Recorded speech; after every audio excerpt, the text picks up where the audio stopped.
faithfully conveying value, exploring great books from around the world. Hi, this is Sally's Book Talk. Today, the book we're interpreting for you is The Radium Girls. This book tells a dark history and a tribute to the power of women. The protagonists are a group of radium girls. Their job was to paint watch dials and numbers with radium-based paint. Radium is what Marie and Pierre Curie announced on December 26, 1998. That radioactive element announced by the Curies. Do you know about radium and its harm to the human body? Welcome to leave comments and discuss with us in the comment section. And 100 years ago, the dangers of radium were almost unknown. The Radium Girls had daily close contact with radium. Radium corroded their entire blood system, shattered their bones, causing them to fall ill and die one by one in extreme pain. However, when they tried to seek justice for themselves, they found no legal recourse. Regulatory agencies were indifferent to their plight, and their employers shamelessly exploited legal loopholes to hide the truth and evade responsibility. So, the Radium Girls did not yield. They gathered their meager strength to challenge the injustice again and again. Their brave fight ultimately rewrote laws and led to stricter government regulations on labor environments. Although many Radium Girls did not live to see this, their struggle protected thousands of future people from nuclear radiation and other industrial toxins.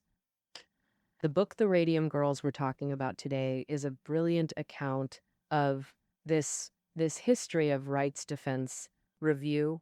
The author of this book, Kate Moore, is a British best-selling author. Her works often cover history, biography, crime, and other genres. Several of them have topped the Sunday Times bestseller lists. In 2015, Kate learned about the story of the Radium Girls and was immediately captivated by them. Previous records of this history focused mainly on medical and legal discussions.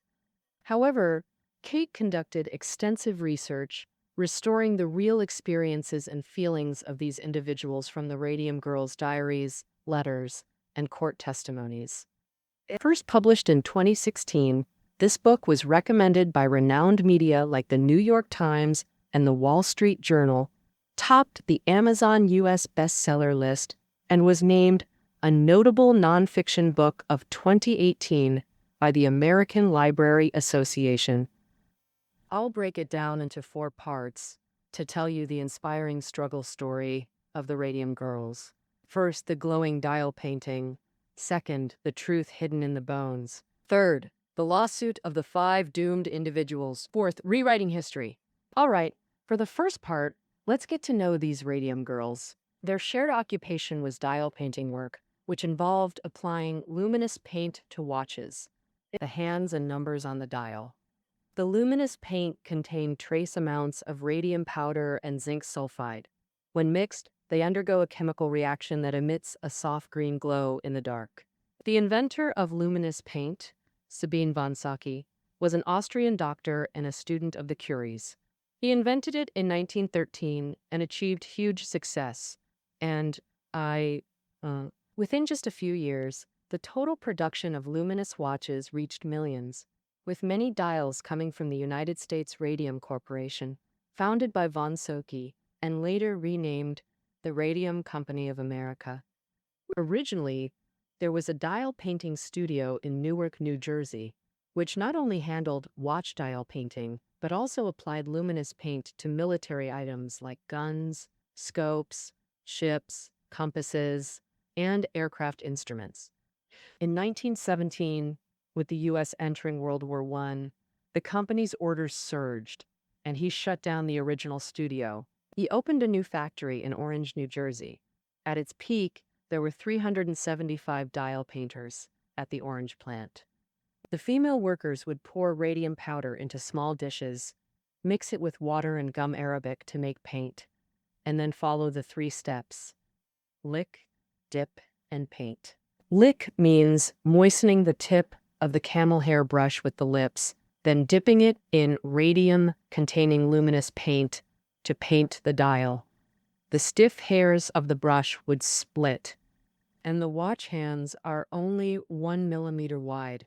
If the paint went outside the lines, the women faced hefty fines. Therefore, on their first day of work, the girls were taught the trick of licking the brush tips. Well, the girls didn't know that in Europe, dial painters used tools like glass rods, small cotton swabs, or metal needles, which didn't require licking the brush tips. Some female workers expressed unease about ingesting radium, but the company told them that radium was not only non-toxic but also health beneficial. If there were any effects, it would surely benefit the girls. This belief was deeply ingrained at the time. Almost from its discovery, radium was hailed as the greatest discovery in history. Scientists discovered that radium could destroy human tissue cells and be used to treat cancer, which led people to fanatically pursue it as a magical cure-all for eternal health. From cancer, gout, to hay fever, radium was used in treating almost any illness imaginable. Pharmacies sold radioactive pills, and the market introduced radium corsets, radium milk, radium toothpaste, radium lipstick, radium soap, and even jars lined with radium. Just pour water in, and it became radioactive. One jar cost $200, equivalent to $3,700 today. Wealthy people drink the jar water like sparkling water, with merchants recommending 5 to 7 cups daily. Of course, most products didn't actually contain radium. It was the world's most expensive substance then, priced at $120,000 per gram, equivalent to $2.2 million today, nearly 40,000 times gold's value. Yay, yay, yay, yay. These so-called radium products merely pandered to people's utopian fantasies about radium. In Orange, dial painting not only fed this fantasy, but gave the girls solid income.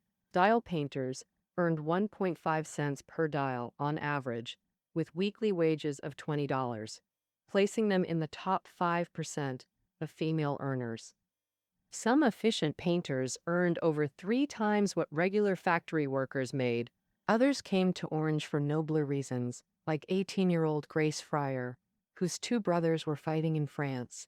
Grace had a similarly paid job, but quit without hesitation to become a dial painter and support the war effort. To meet demand, the girls worked overtime 7 days a week. Radium dust covered their hair, clothes, and skin. Orange residents couldn't miss these glowing radium girls heading home. Against the night, they shimmered like angels or ghosts. One girl developed mouth sores within a month. Others had varied symptoms. Abnormal blood tests led doctors to suspect fatal phosphorus poisoning, sparking panic. Plus, the girls confronted the company together. Founder Sabin von Sochi personally promised the paint had no harmful elements and negligible radium, insisting they had nothing to fear. But von Sochi should have been the one who knew radium's dangers best. As early as 1903, his teacher Pierre Curie said radium could easily kill without even entering the body. Von Sochi himself had the tip of his left index finger amputated due to radium exposure, but he seemed indifferent. He'd handle radium tubes barehanded and even soak coins in radium solutions. And such scenes were commonplace for company employees. Though he provided lead aprons for lab staff, safety measures weren't enforced. The Radium Girls were repeatedly assured the paint was completely safe. They were all dumb, comfortable, and powerless. Von Sochi was hailed by American magazines as one of the world's greatest authorities on radium. With such a figure's guarantee, you naturally shouldn't worry unnecessarily. The factory returned to normal. The girls kept licking brushes, painting dials, and teasing each other. One girl even painted her teeth with the radium paste to show a glowing smile when meeting her boyfriend at night. On November 11, 1918, World War I ended, and the United States Radium Corporation shifted its business focus. They sold luminous paint directly to manufacturers and consumers, helped watchmakers set up in-house studios, and cut back on dial painting contracts. Many girls left the Orange factory for other jobs. Around 1920, some girls fell ill first. exhausted, then agonizing gum and jaw decay, followed by hip and leg deterioration. Others started with hips, feet, or backs. They described the pain like a dentist drilling live nerves, constant, unrelenting. Medical bills became a bottomless pit, quickly draining their savings. But treatments not only failed to help, they made things worse. Take Molly Magia. After one tooth extraction, the wound wouldn't heal, causing full gum infection. Doctors had to pull more teeth. Then, her remaining teeth fell out one by one. Her jawbone rotted, making her breath foul whenever she opened her mouth. During an exam, her jawbone snapped at the doctor's touch. He reached 2 fingers into her mouth and pulled out the broken bone. A week later, her entire jawbone was removed, like this. Painkillers didn't work at all. An unexplained infection spread to her throat and jugular vein. In September 1922, 1 year after her first dental visit, Molly vomited blood and died at just 24. By late 1923, besides Molly, several other female workers had died in agony. Doctors couldn't pinpoint the exact cause yet, but began suspecting it was an occupational disease. One dentist warned his patients to quit their jobs or he'd stop treating them. This infuriated the United States Radium Corporation. Although the company finally banned lip pointing by year's end, it publicly accused doctors of spreading lies, claiming luminous paint was government approved and radium's medical benefits were indisputable. Most Radium Girls came from working-class families. Medical bills plunged many into poverty, pushing them toward government and legal recourse. However, New Jersey's Labor Department, where the company was based, showed little enthusiasm for investigation. It was a pro-business agency. Moreover, under New Jersey law, even if an industrial process caused harm, the Labor Department couldn't order it stopped. The department investigated during 1922 to 23, but found nothing conclusive. Later, even as Radium Girl cases rose, Labor Commissioner McBride cited insufficient evidence to reopen investigations. To make the Radium Company admit guilt and pay compensation, they needed proof radium was the culprit inside the girls' bodies. Next, in Part 2, how this bone-hidden truth was uncovered and proven. Ironically, the breakthrough came from the United States Radium Corporation itself. As girls fell ill one by one, the company faced hiring difficulties. To show concern, then-President Roeder hired Dr. Cecil Drinker from Harvard School of Public Health and his scientist wife, the Drinker couple, to conduct an internal investigation at the Orange factory. When girls undressed in a dark room, Mrs. Drinker was shocked to find radium powder coating their entire bodies, impossible to wash off completely, even with scrubbing. End quote. 25 dial painters were selected for secret medical exams. Not one blood test was completely normal. The Drinkers believed such high illness rates couldn't be coincidence. Radium was luminous paint's only harmful component. The Drinkers noted radium and calcium share chemical similarities. The body sends calcium directly to bones to strengthen them. Once ingested, radium gets mistaken for calcium and deposited in bones. That's why the girls' teeth and bones were first to deteriorate. Yet the Radium Company deliberately distorted the Drinkers' findings. In its Labor Department report, U.S. Radium claimed blood tests were mostly normal and the company blameless.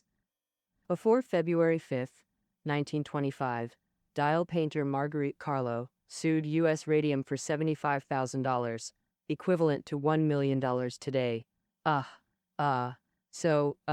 This was the first lawsuit against U.S. Radium. The family of deceased painter Hazel Vincent also sued. Hazel died at 25, disfigured by illness. Her family barred mourners from viewing her body. After Hazel's death, medical bills totaled $9,000, equivalent to $125,000 today. Her family sank into debt and mortgaged their home.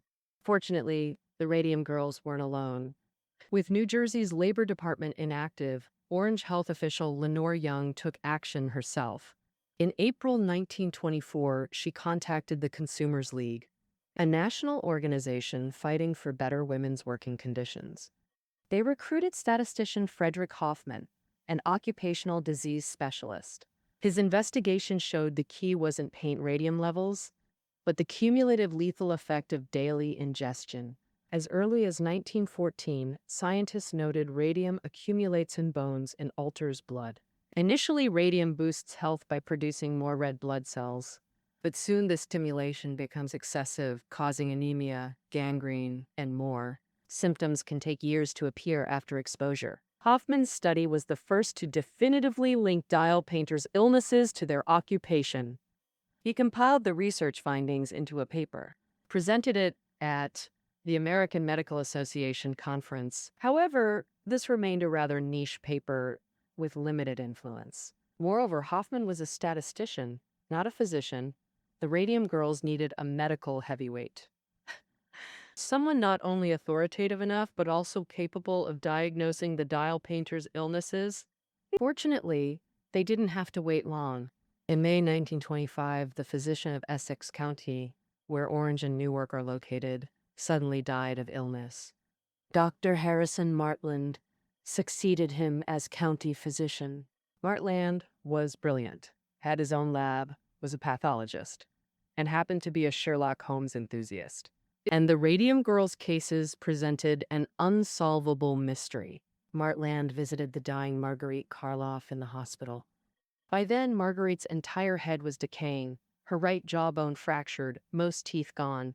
This caused her excruciating pain. Her medical bills totaled $1,312, equivalent to $18,000 today. The family was already living beyond their means. Worse, Marguerite's sister Sarah, also former dial painter, fell ill, deteriorating far faster. To confirm radium caused their illnesses, they needed methods to detect radiation in their bodies. Dr. Martland unexpectedly got help from von Sochi, ousted from the radium company in a power struggle, who, perhaps guilt-ridden, aided the Radium Girls. He and Martland developed two methods. First, gamma-ray testing, measuring radiation in bones. Normal levels, 10 and 60 minutes. Sarah's 14. Second, the breath test. If radium decayed into radon gas in jaws, exhaled breath would contain it. Normal, 5 and 30 minutes. Sarah's 15.4. Marguerite's 10 plus times normal, proving radium was inside them. Days after testing, Sarah died. Martland immediately performed an autopsy. Healthy adult bone marrow is yellow and fatty, but Sarah's was dark red. Martland used the most precise instruments to fully test the radioactivity in Sarah's ashes, ultimately estimating the radium content in her body at 180 milligrams. You know, during the entire World War II period, the total radium used in the U.S. for painting luminous instruments was only 190 grams. 180 milligrams of radium is enough to cause irreversible damage to the human body. Sarah's death made the front page of the New York Times. Drinker was the one who had previously helped the radium company with internal investigations. The Harvard professor also discovered through other channels that he had been deceived. In May 1925, he published his original report. Only then did the New Jersey Labor Department, which had been unwilling to intervene, finally take action. Commissioner McBride personally visited the Orange factory and announced that if safety measures weren't implemented, the factory would be forcibly shut down. The United States Radium Corporation's response was to continue denying and concealing, as stated by the company president. Roeder publicly claimed that many girls were already ill when they started working. The company also hired an expert named Dr. Frederick Flynn to counter Martland. Flynn was an assistant professor of physiology at Columbia University's Institute of Public Health, had served on the boards of several mining companies, and worked for multiple companies employing dial painters. Although Flynn privately admitted that luminous paint caused the dial painters' illnesses, he faithfully carried out his duties.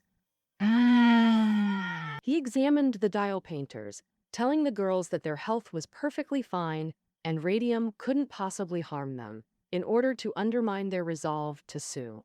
He wrote articles claiming that the dial painter's issues stemmed from bacterial infections, attacking Dr. Martlin's research findings, and the lack of laws emboldened the company. In New Jersey, only 9 diseases were listed as compensable occupational illnesses, certainly not including radium poisoning, which wasn't even recognized at the time. Well, thanks to the active efforts of the Consumers League, radium necrosis was officially designated as a compensable disease in 1926. Margaret Carlo didn't live to see this day. She died at home on December 26, 1925, at the age of 24.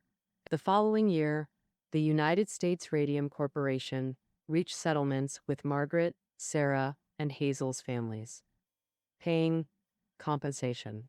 Legal reforms and public attention on the Radium Girls forced the Radium Company to somewhat change its stance. However, this money was nothing but a drop in the bucket. Hazel's family incurred nearly $9,000 in debt for her treatment and only received $1,000 in compensation. As for the other dial painters, the United States Radium Corporation didn't care at all. The statute of limitations for occupational diseases in New Jersey is 2 years, meaning any legal claim must be filed within 2 years of the injury occurring. Margaret and Hazel's families got compensation partly because they left the company later, before the statute ran out, while for many other Radium Girls, the deadline had long passed. So, at this point, with help from the Consumers League, the sick Radium Girls went one by one to Martland for testing, and the results were no surprise at all. Each of them had radium in their bodies, and their illnesses were incurable. The girls knew the time for farewells was near. After saying goodbye to Martland, their first reaction was to rush to their loved ones. Then they prepared to fight for themselves. But as Martland, and now we move into part 3, the lawsuit of the 5 doomed individuals. To file a lawsuit, they first needed a lawyer, but no lawyer was willing to take the case. People were skeptical about radium poisoning. Lawyers faced a wealthy big company, required huge funds to handle it, and the girls couldn't prepay any fees. Only one lawyer was willing to take the risk. His name was Raymond Barry, not yet 30, fresh out of Yale, but already a junior partner at a law firm. Barry wasn't a greenhorn.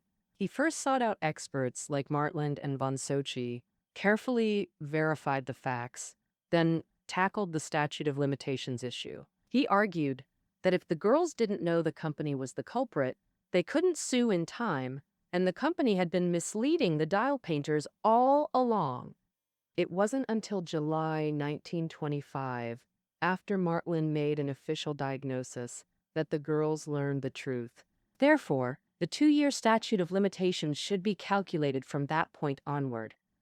The Radium Girls still had time. In May and June 1927, 5 former dial painters hired Barry to sue the Radium Company. They were Grace Fryer, Catherine Schaub, Quinta McDonald, Albina Larice, and Edna Hussman. Grace wore a steel brace all day because radium destroyed her spine. Catherine vomited everything she ate, her eyes bulging like a dragonfly's. Albina's left leg was 10 centimeters shorter, and she delivered a stillborn, shattering her and her husband's hope. They sought justice for their suffering. The media dubbed it the lawsuit of the 5 doomed women. So how did the Radium Company react? The executives' first reaction upon being sued was sheer surprise. They claimed it was a conspiracy fabricated by lawyer Barry's team, denied all allegations, blamed the girls for safety negligence, and refuted ever teaching lip pointing. Whereas the company secretly spread rumors. Molly Maggia, among the first to die, tested syphilis positive and was hastily ruled a syphilis death. Who could guarantee her coworkers didn't have the same disease? In January and April 1928, court sessions, the Radium Company's lawyers pulled every trick to discredit plaintiffs' experts and witnesses.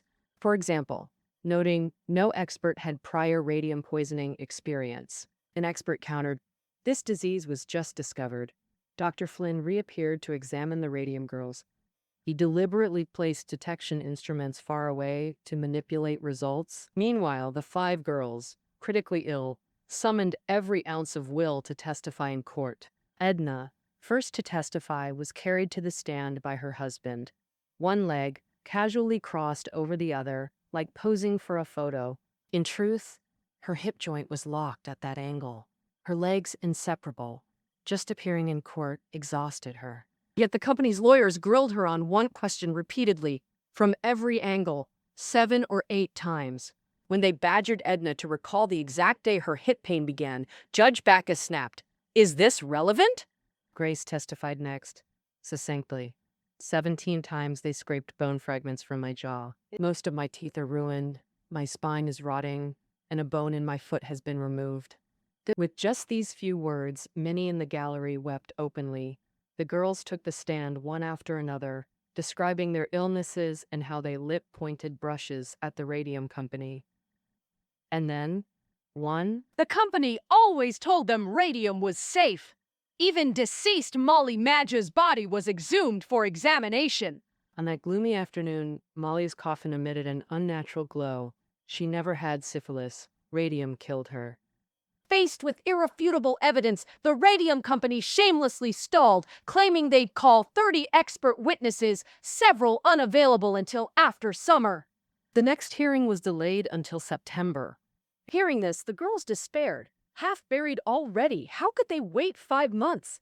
Noted journalist Walter Lippmann wrote the company's delay was one of the grossest perversions of justice yet. His editorial sparked nationwide outrage, rallying public support behind the Radium Girls. But law is law. Justice requires due process. Facing intense pressure, the radium company, seeing low odds of winning, proposed an out-of-court settlement, better for their interests. More Radium Girls would surely sue later, but with public attention fading, those cases would be easier to handle. Barry knew the girls might not last that long. On June 4th, 1928, the 5 plaintiffs settled out of court. The radium company paid each $10,000 lump sum. Additionally, $600 annual stipends for future medical costs, a remarkable achievement. This money cleared medical debts and afforded better care in their final days. But the settlement mandated a medical committee for regular checkups. Once deemed free from radium poisoning, payments would stop, exposing the company's transparent scheme. The Radium Girls endured painful trips to New York for experimental treatments like Epsom salts and colonic irrigations. Less than a year after the settlement, the Radium Company proposed stopping annual medical payments and switching to a lump sum. Because these workers weren't dying immediately, which clearly troubled the Radium Company, Dr. Martland suspected the company changed the luminous paint formula, replacing some radium with cheaper mesothorium, a radioactive isotope. Mesothorium decays faster, reducing its aggressiveness after the next half-life. That's why some girls lived into the 1930s. These disabled, pain-racked women cost the company money every day they survived. The Radium Company nickel and dime every medical bill, refusing payments for unnecessary medications or home nurses. The company claimed this prevented the Radium Girls from exploiting them. On a larger scale, the settlement was far from a victory. The agreement let the Radium Company deny guilt, and the industry had no intention of abandoning this lucrative business. They dismissed the Orange lawsuit as an isolated incident, even refusing to acknowledge radium poisoning at their 1928 industry conference. In 1930, lawyer Barry won another Radium Girl an $8,000 settlement. But the settlement included a restrictive clause. Barry couldn't participate in any future lawsuits against U.S. Radium, not even indirectly, assisting or providing information. For years, Barry fought like a warrior for the Radium Girls, becoming the company's biggest thorn. Now the company removed that thorn. After 2 settlements, U.S. Radium ultimately won. The only good news: in December 1931, the Federal Trade Commission banned radioactive drugs. Triggered when tycoon Eben Byers died of radium poisoning after drinking thousands of radium water bottles. Before dying, Byers gave the FTC evidence proving radium water killed him. Following the FTC ban, the FDA and AMA also classified radium drugs as illegal. These drugs remained legally sold even after the dial painters' lawsuits. But when a wealthy man died, authorities acted swiftly, a tragic irony. The Byers incident devastated U.S. Radium, since they supplied materials to many other companies, all shut down. Finally, the Orange Radium factory was razed to the ground. Meanwhile, a group of Radium Girls in Illinois fought for their rights too. Now we enter part 4, rewriting history. These Radium Girls worked in Ottawa, Illinois, a town 137 kilometers from Chicago, for Radium Dial Company, founded later than U.S. Radium, so their illnesses emerged later too. Everything from Orange repeated in Ottawa. Radium Dial's management knew about radium poisoning since at least 1925. When Orange lawsuits made headlines, Ottawa's girls panicked. Radium Dial also used deception, like arranging physicals then falsifying results. When one painter died in 1928, the company tried to secretly bury her body at night, then arranged an autopsy, stealing her radioactive jawbone as evidence. In 1934, limping Catherine Donahoe and one-armed Charlotte Purcell confronted executive Mr. Reed. Reed eyed them slowly. "I don't think you're sick at all." Summer 1934, Ottawa painters, including Catherine and Charlotte, sued Radium Dial for $50,000 each, equivalent to $880,000 today. But they lost because Illinois' occupational disease law excluded radium poisoning. The company's lawyers didn't even bother denying radium's toxicity. Plaintiffs had no legal standing. The girls had to appeal to Illinois' Industrial Commission. This blatant injustice pushed legislators to vow changing laws based on dial painters' cases. Illinois' new occupational disease law took effect October 1936. The new law included industrial poisoning clauses. After 3 years, Ottawa's Radium Girls finally won on April 5, 1938. This was one of the first cases requiring employers to be legally responsible for workers' health. No forced settlements, no medical committee interference, firmly backed by law. It was a true victory. Like Orange's girls, Ottawa's Radium Girls struggled to find lawyers, worsened by the 1930s Great Depression. Many Radium Girls' families lost jobs, struggled to eat, leaving little energy for lawsuits. In 1936, facing decline, Radium Dial abruptly closed its Ottawa factory, fleeing to New York to operate secretly. With only $10,000 left, some girls got near hundreds in compensation, others received nothing. The Radium Girls knew this but fought not just for money, for justice. Today, we still don't know how many dial painters died from radium. Many were misdiagnosed, never learning the cause. Some discovered cancer only in old age. But Margaret Carless' 1925 fight changed U.S. law and saved countless lives. Example, World War II's Manhattan Project used radium safety standards as blueprint, protecting thousands thanks to their efforts. The lawsuits also led to OSHA's creation, the Occupational Safety and Health Administration. Its mission: ensuring safe, reliable work environments. Companies must disclose hazardous chemicals, but their legacy extends further. Surviving girls participated in radiation research through biopsies and X-rays. Many donated their bodies to science after death. In September 2011, a dial painter statue was unveiled in Ottawa, Illinois. It depicts a girl holding a camel hair brush and a tulip. Standing on a clock dial, these Radium Girls fought deceitful corporations, indifferent industries, and dismissive medicine, facing certain death. Radium shattered their bones, but not their unyielding will for justice. Every second of their lives was incredibly precious. So, after hearing the Radium Girls story, what reflections do you have? Feel free to share your thoughts in the comment section below. That concludes our interpretation of the Radium Girls. Reading notes are below the audio. Until next time,